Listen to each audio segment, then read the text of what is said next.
Well, hello there, and welcome to this video. My name is Matt Petrowski. As I put that up on screen, today we're going to be taking a look at some viewer questions about videos that I've done in the past, and pretty much just anything that anybody's asking about FileMaker. Stick with me, we'll be on my desktop in just a few.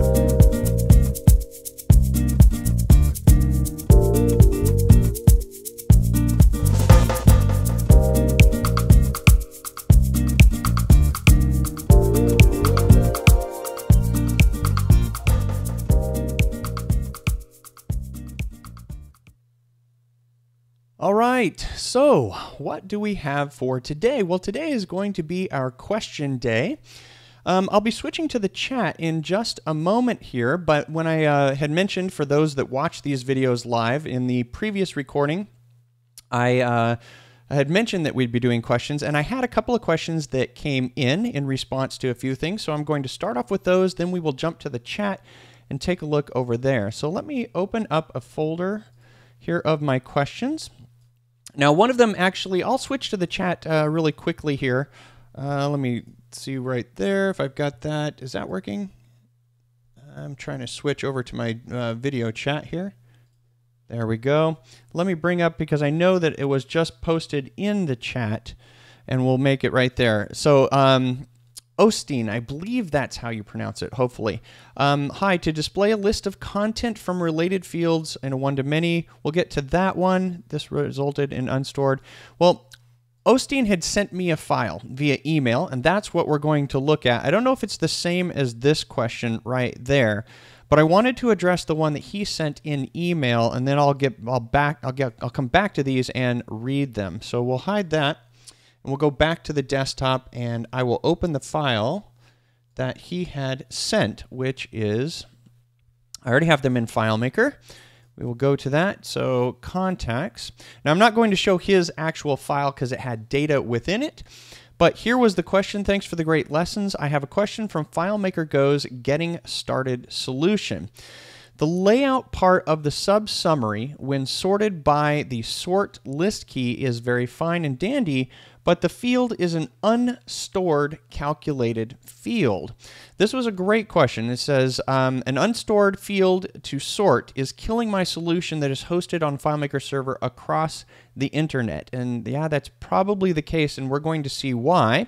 And the question is there a way to do this to sort without using an unstored field and for speeding up the solution? So as I hide this solution, if you would like to follow along, this was a great example that Osteen had sent us. And again, you'll have to correct me if I'm saying that name incorrectly.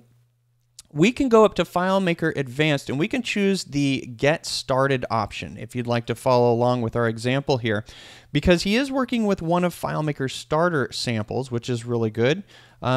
It's not this contacts, I don't believe. This is a contact solution that FileMaker provided differently. I don't know if they have multiple or not, but when FileMaker switched from this interface right here, which was in FileMaker 14 and 15, they started providing this interface, of which I believe is a FileMaker database, and listing these other types of solutions. So the contacts that they list here, I believe, is a different solution than the one that we want to start with, which as we scroll down in this list, and I'm working in FileMaker 16, by the way, if you click on the Show Advanced Solutions here, we then get the Contacts Manager. I don't know how they're different, but they are.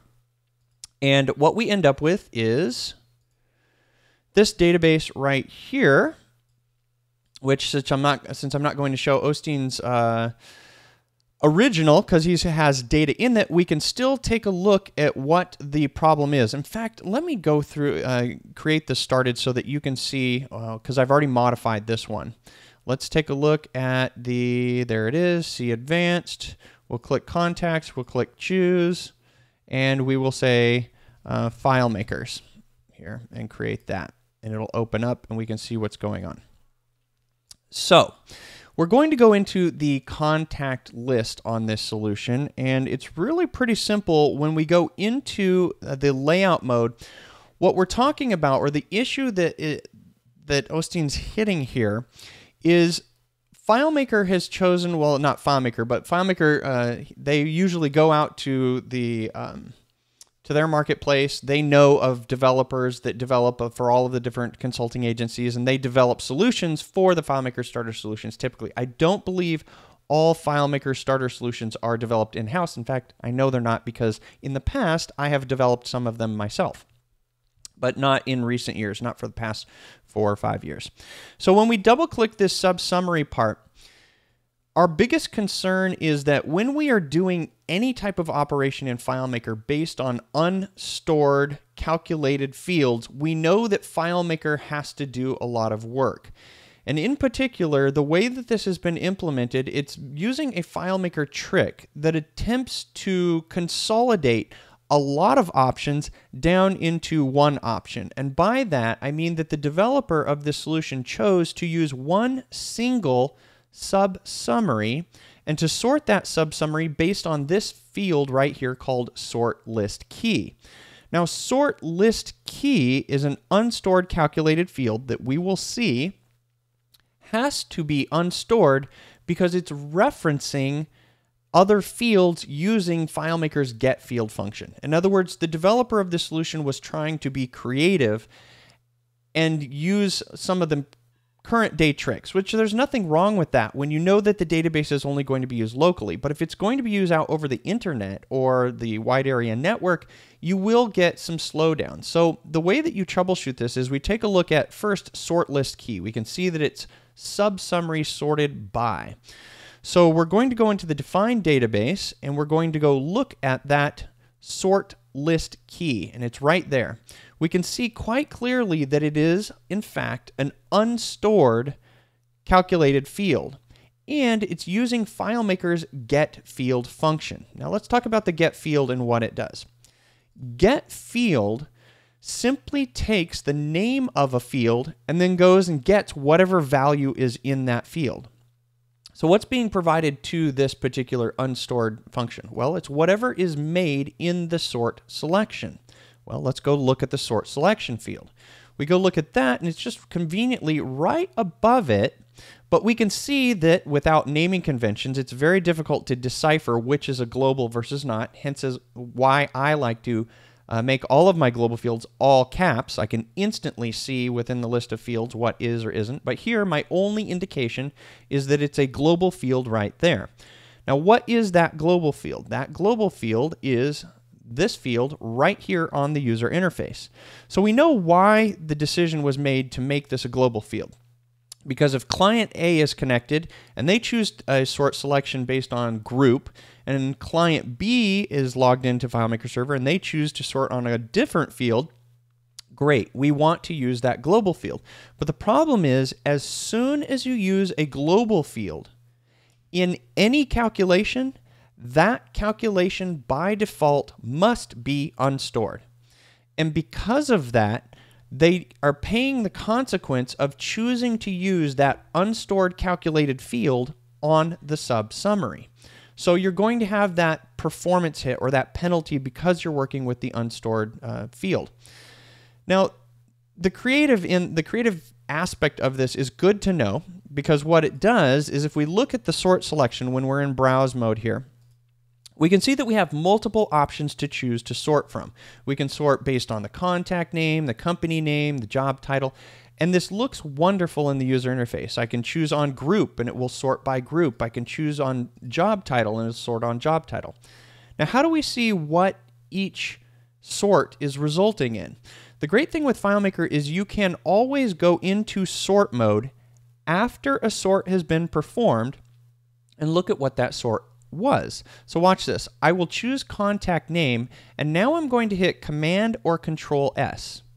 That's going to bring up the fields that were used in the most recent sort. So I can see clearly that it's initial and then by name. So this particular sort should be really fast. If you choose whatever it was right there, what do we choose? If you choose contact name across the wide area network, this database should be pretty fast when we sort. Let's choose the next one, company. So it just sorted. We do Command or Control S, and we can see that it switched.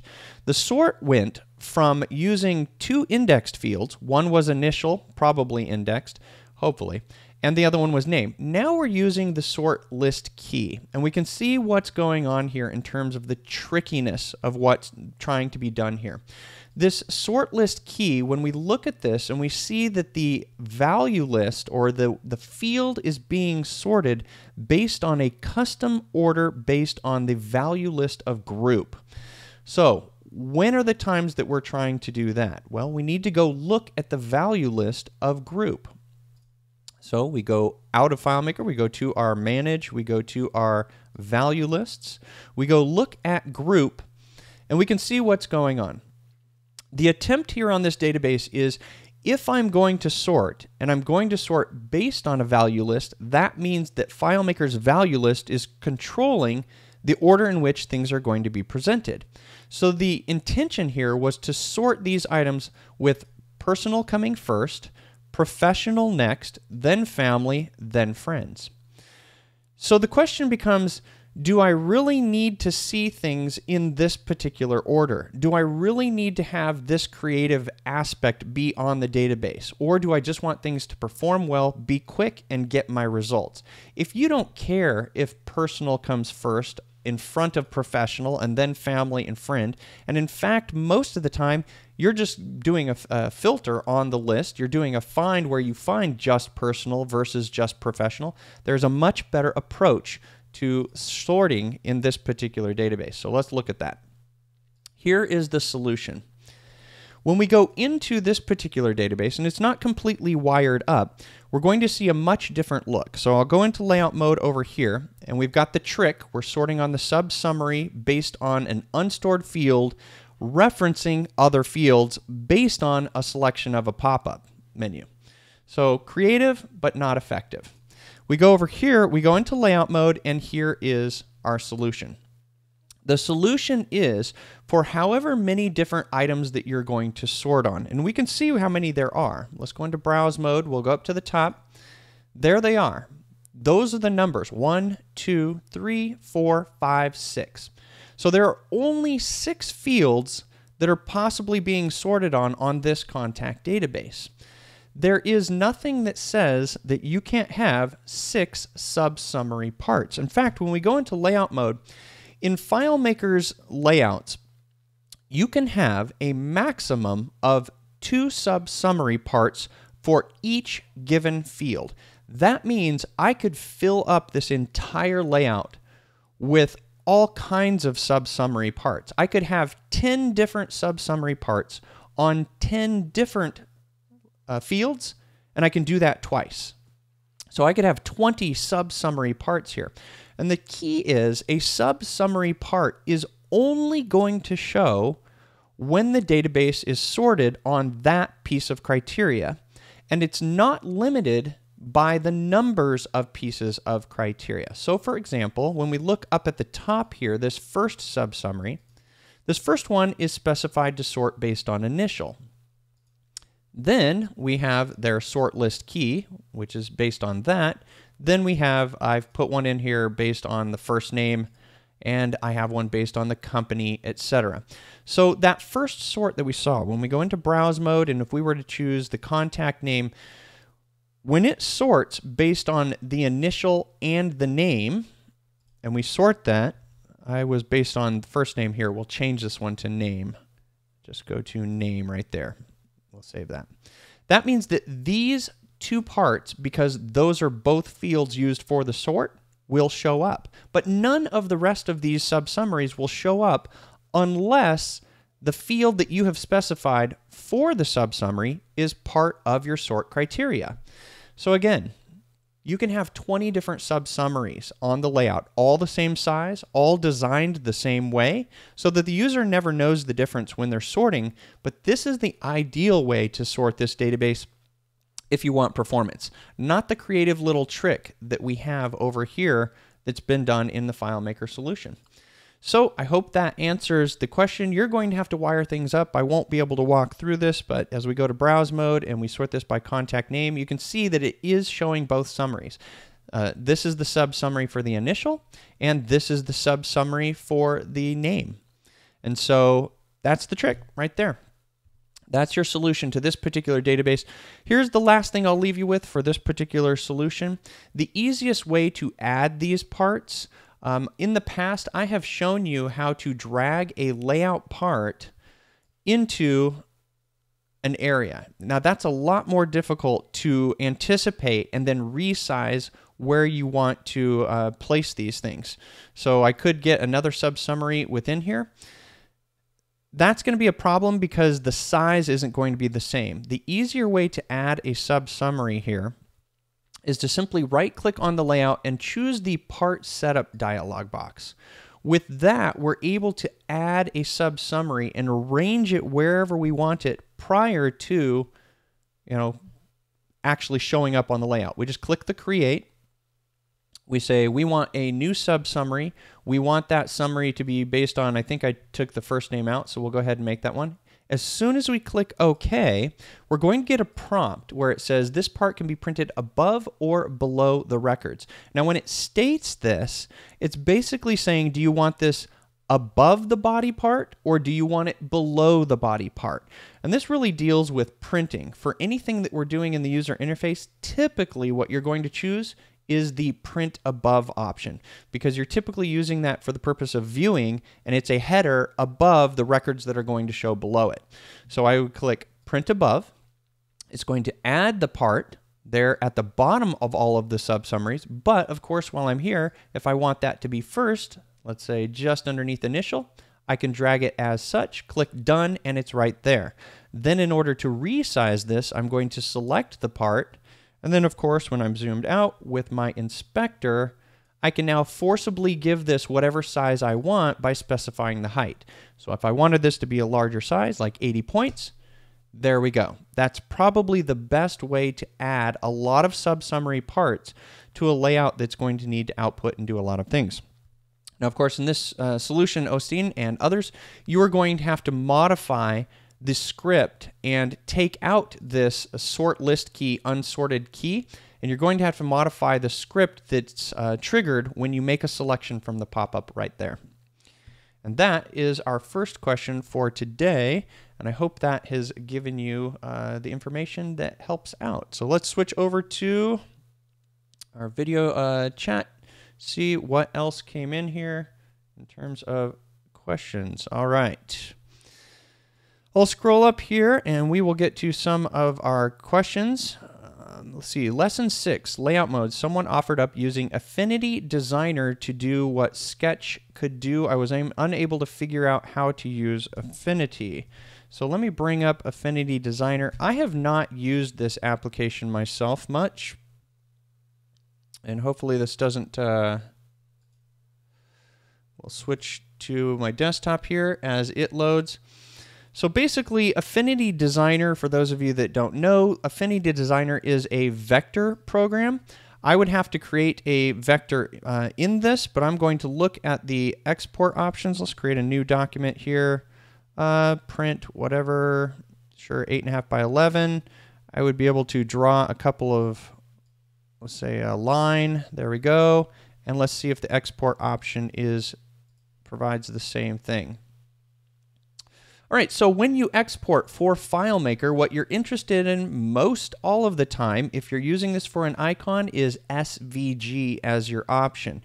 Now, the video that Lee is probably referencing is a video, go look at the buttons. I think it's called the buttons video, or somebody will either have to put a link in the notes down below, or I'll have to go find the video.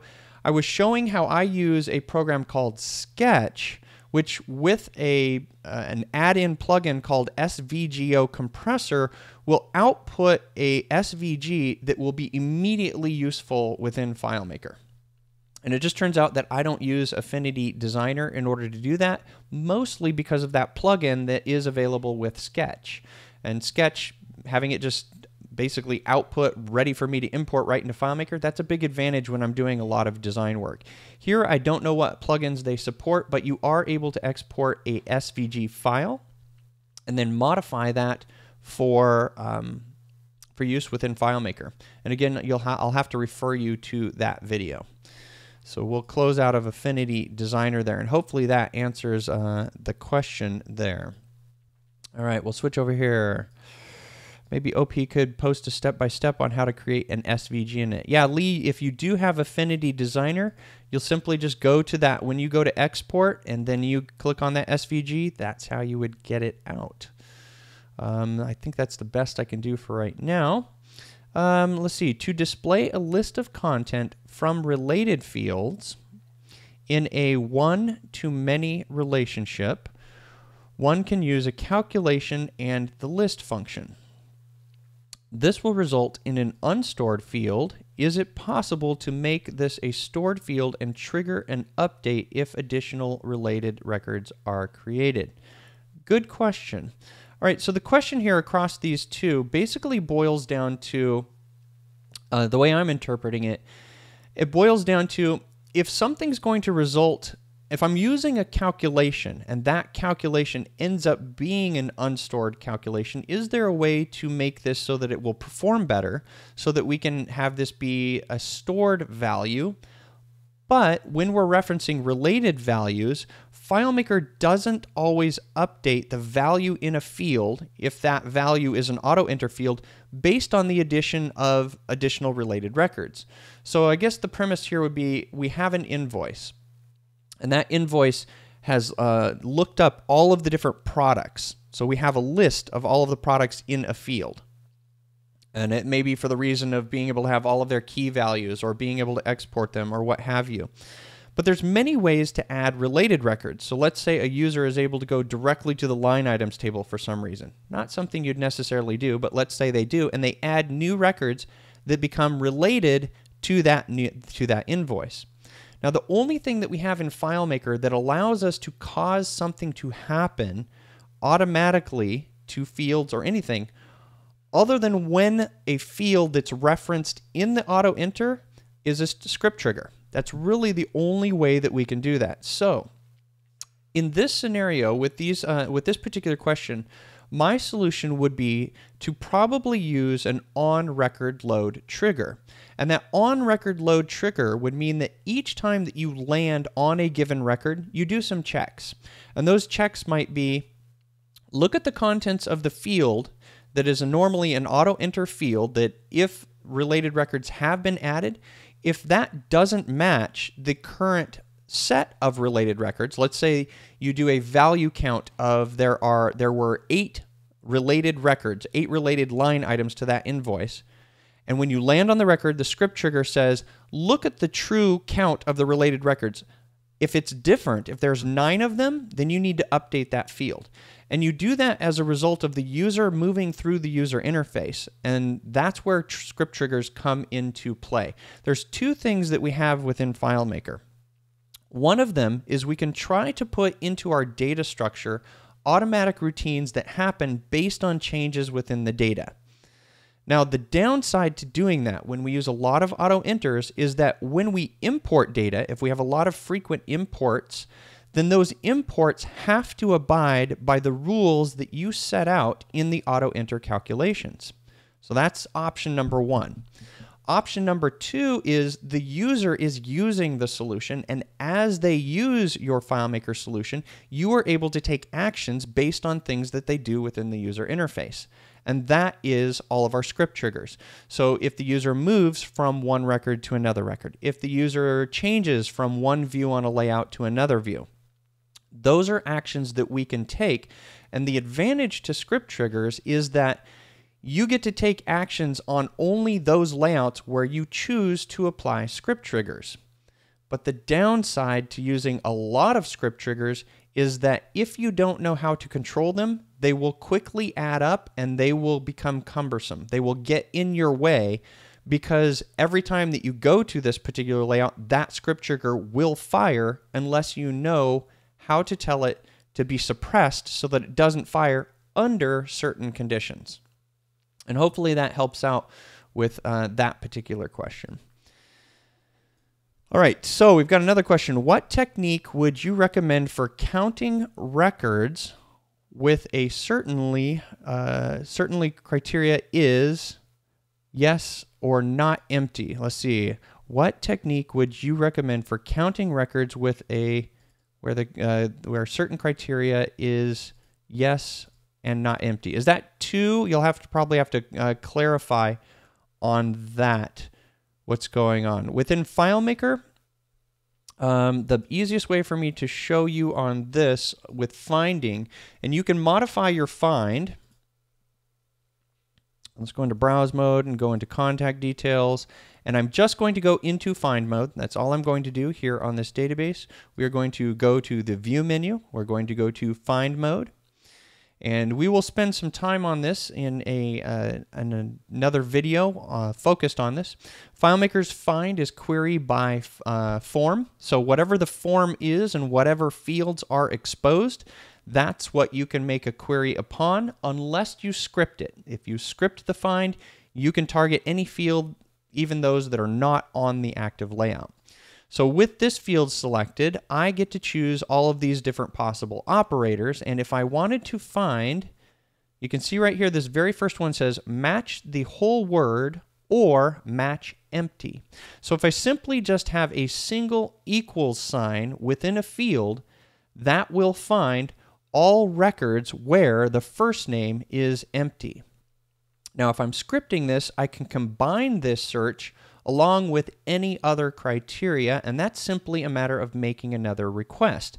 So if I click New Request, so I'm first searching for every record where it's empty, but I could also search for something else. Now, it wouldn't make sense in this regard for me to search for Matt and records that are empty because that wouldn't work. Matt is a value in a field, and then the empty records would be nullified. I'm canceling each other out with these two different requests right here. But we'll have to do a video about search requests and multiple complex requests. There are so many things you can do with find mode that are really pretty nice. And hopefully, since I wasn't able to fully understand that particular question of the yes versus whatever, let's see if Zabadiel put anything down at the bottom. Nope, not quite yet. I'm not exactly clear on what the exact search criteria is, but my best suggestion is look at all of those different operators. Just spend the time. In fact, this is what I've often done, is I'll just sit here in find mode and just leave this right here. And I'll just, okay, if I wanted to find empty, if I want the match the entire field. Okay, so some of these may be confusing. What would match the entire field do with double equals? Would it be equals with exactly that right there? Do we have another one? Find duplicate values, match phrase, escape. We've got so many different things here. I could probably spend a long time on search values in order to find out what's going on. With search, this is how the key way to how you get data out. A lot of these are self-explanatory. Any one character, any one digit, 0 or more characters, escape the next character. That's when you want to specify one of these specific characters. A phrase, exactly. You know what's missing in here, though? You're going to hear me harp about this on every FileMaker video I ever make until the engineers put it in. Regular expressions. We don't have any pattern matching at all. I don't know how complex it would be to do that across an indexed search, but I wish FileMaker would just put in regular expressions. Duplicate values. It's just nice to just sit here and look at these. So hopefully that's a good little tip right there for finding out. I want to switch there and go over to my video chat so we can take a look right there. All right, JC Python asks, how do I display a square block like a shape that is colored conditionally based on a field for the record containing the RGB or hex color or code value displaying in a portal so web viewers, I don't have to use web viewers. I'm assuming that that last part is displaying a portal so that the web viewers don't work. Here's the difficulty that we have with FileMaker's colors. FileMaker does not have any way to control the display color of an object other than conditional formatting and using a fixed value. So if you haven't worked with FileMaker, let's take a look at that.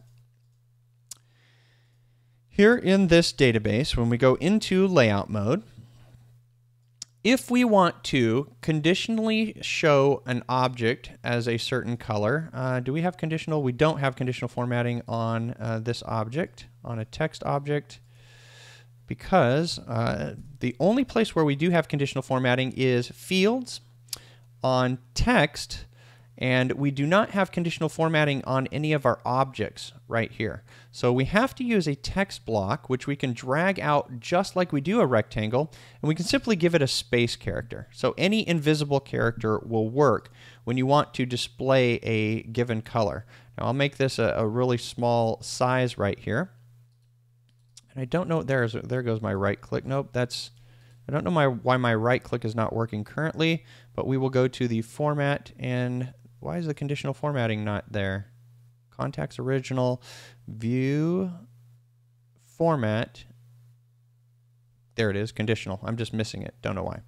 So conditional format right here. So the question is, do I have programmatic control in order to make this change to a color that comes from a field? Because right now I can add a condition, and I'll just put in the easiest way to test for any type of condition is just use true and false values.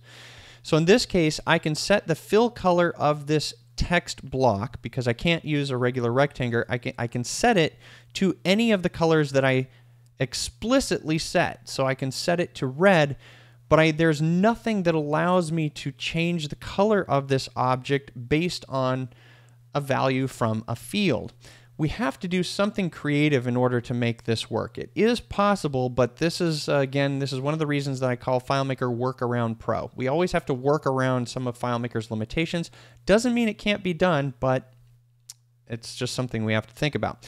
So here we could really only, if there were, let's say, a limit of 10 different colors that I might want this block to be, then I might want to have 10 different conditions.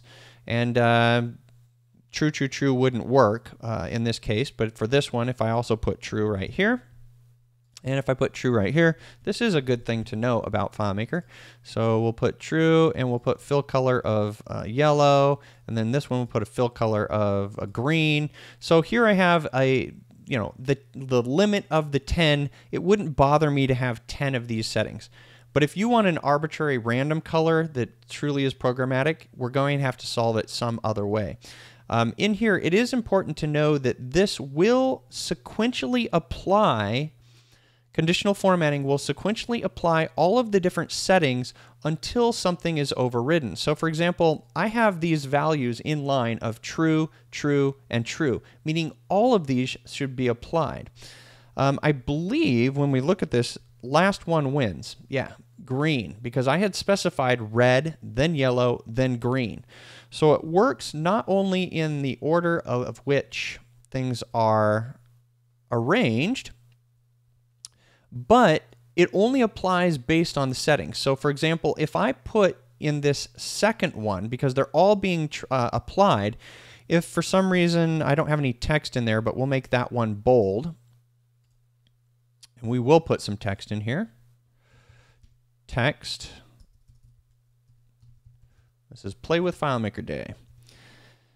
You can see what happened to the text. The text did, in fact, it's a little, because of the color of the text, you can't really see it, but it is being bolded.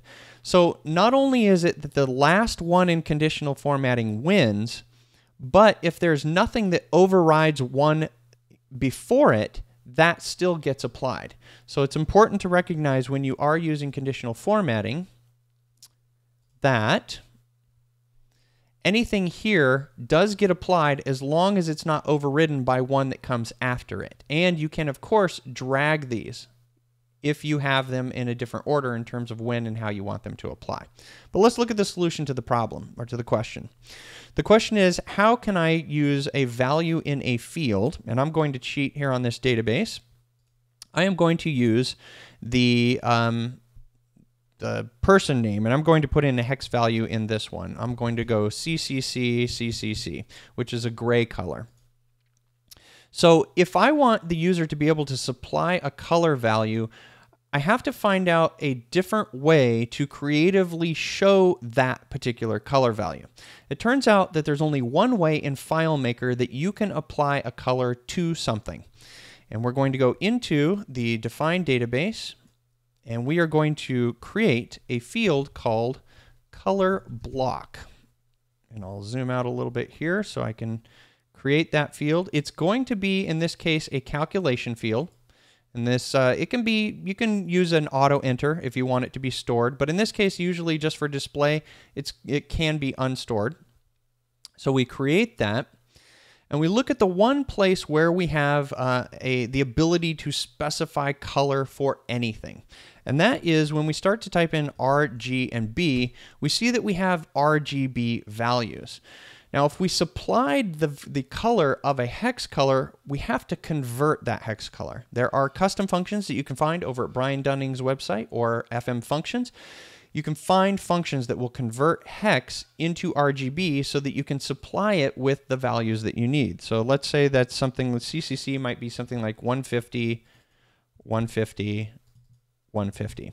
So FileMaker doesn't have any native color functions other than RGB. But you can go get custom functions for supplying directly hex values, which will use the RGB function and make that work. Now, the only place where we can change the color of anything is when we go to the text formatting functions, and we can see text color right here. So text color takes RGB as an input. So we go look at the text color, and we're going to supply the RGB to it. One key thing to note, since we're here to learn about FileMaker, it's nice to know that FileMaker converts this RGB to an actual number value. The trick here is, in order to display this block, we need a block character. Now, this character can be whatever we want, but the easiest way is, as I show these values right here, I'm going to use this little palette. On Windows, you're going to use char map. Go into the Windows menu, click on Start, and go to char map. On the Macintosh, you're going to find this little widget to show the emoji and symbols in the keyboard preferences. You can see right here, show the keyboard preferences. So here with the emoji and symbols, I don't know if that, there, it did come up. We can, in this area, try to look for, I don't know if it's showing geometric shapes, maybe one. There we go. Here we have a character, which, as we see right there, is called a full block character. So we have to remember in FileMaker there are characters that we have access to where we can do creative things. So again, here with Workaround Pro, we're going to double click, select this, I'm going to double click, and hopefully that block will go right in there. So there we go, we have our block. Now because it's text, we need our quotes, which is going to make that a string. We will turn the result to a function. We don't have to change the storage options right now. This can be a stored calculation field because it's not referencing a global field or any other related field. It doesn't have to be unstored.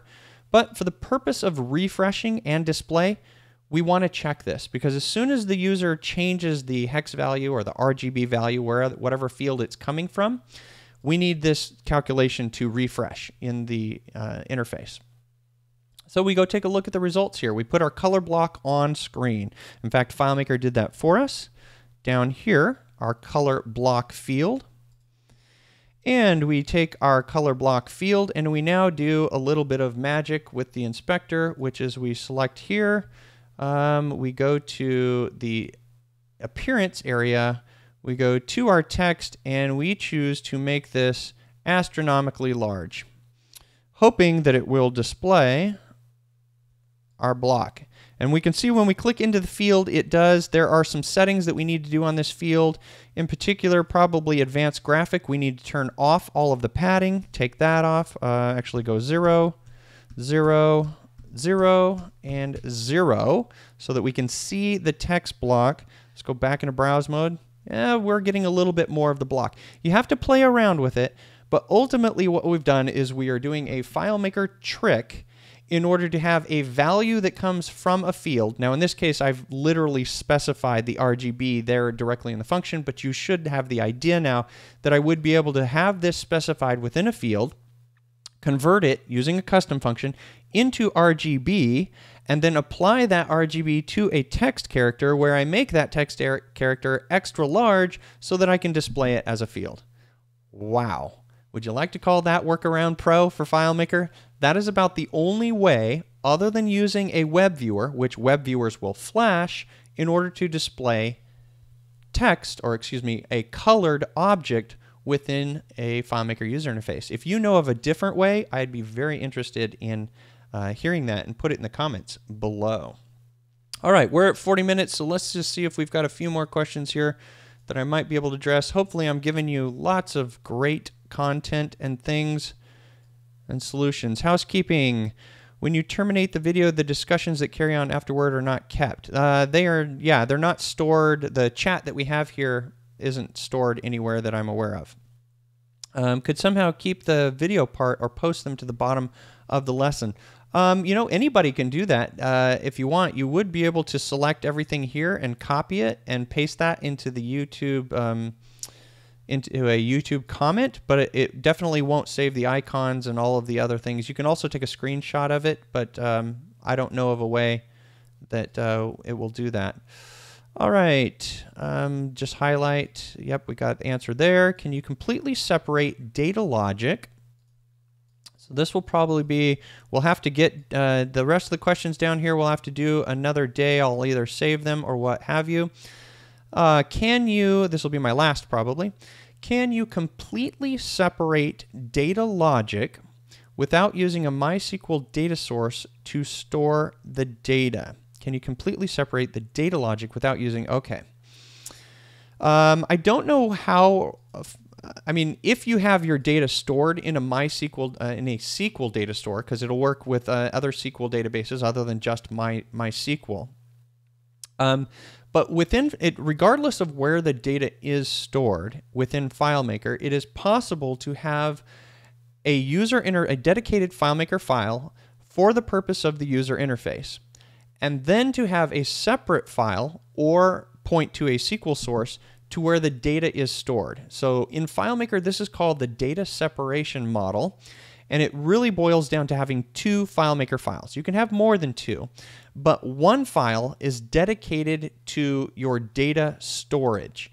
And pretty much the only thing that you put in that file with regards to the relationship graph may be cascading deletes. What happens when you delete a record and you want the related records that are tied to that primary record to be deleted? Otherwise, the rest of your solution is built in the other FileMaker file, which is called the interface file. And that interface file can have the relational structure for how you want the user to interact with the solution, all of the scripting logic, and all of your custom functions. The downfall to this approach is that no matter what, inevitably, you end up having to put some type of logic into the data file. It's very difficult and takes you have to go through some hoops in order to make it so that you can leave the FileMaker data file or the SQL source, which SQL you can't modify from FileMaker. That's in the control of the SQL developer.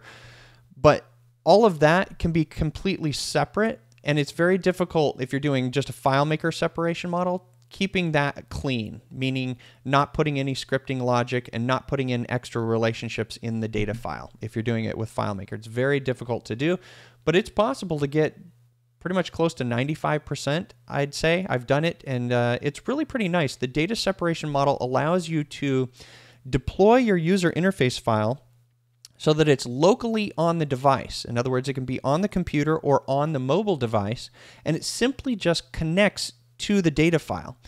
And in that regard, the only thing that's being transferred from FileMaker server to the UI file is the data. It's just pure data. Whereas the normal process of FileMaker, when you host your FileMaker file on FileMaker server, everything that the user needs to see in the client has to be transferred.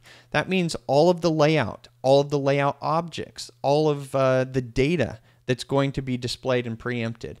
So the data separation model is really nice when you have a disconnected database that you take out, and maybe sometimes you don't have an internet connection, but these are still able to work with some of the data that you can keep locally in the interface file, and then you create a syncing model that will synchronize that data from the local client up to FileMaker Server. But of course, getting into syncing is definitely an advanced topic, and there's all kinds of solutions that are out there. 360works, Seed Code, a bunch of other providers of that. So hopefully that answers that question, Paco. Since you're specifically using a MySQL data source, you can create a FileMaker file and just access and use that SQL data and enhance it by using FileMaker calculations based off of that SQL data. The limitation that you get with MySQL is that you don't have FileMaker's you don't always have FileMaker's real-time live polling. FileMaker is always communicating back and forth with FileMaker client to FileMaker server in order to find out whether it has the latest data. And I believe when you're connecting to a SQL source, you may have to refresh that data because it's very possible that what FileMaker is showing has been updated by another routine.